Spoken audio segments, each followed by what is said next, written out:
according to published reports, Crossroads GPS, a Republican group which you helped form, might have been one of the more than 200 groups targeted by the IRS for extra scrutiny. Can you confirm for us whether Crossroads was indeed targeted and what has been the organization's experience?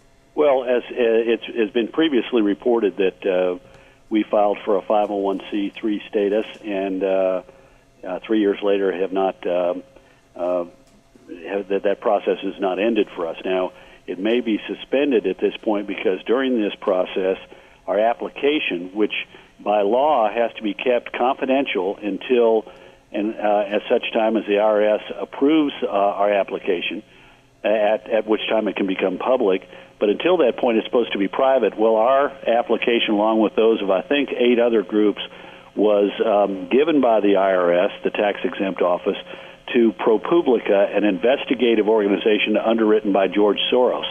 Now, this violated the law, and shortly thereafter, we were told by the IRS that an investigation into the leaking of these documents was underway, and that seemed to call for, put our application in suspension for a while. But yes, we are one of the groups that's been previously reported that applied for 501c4 status and has not yet had its application approved.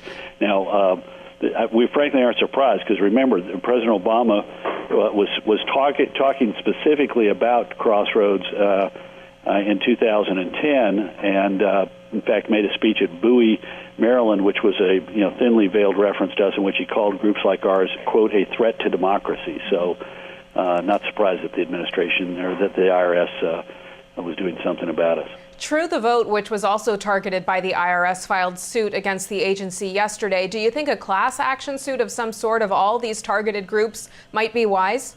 Well, I'm going to leave that up to the lawyers to figure out. I don't know if there's been any discussions between Crossroads, GPS Council, and the other groups that have been affected, but I'll leave it up to the lawyers to decide whether or not it's worth filing a lawsuit.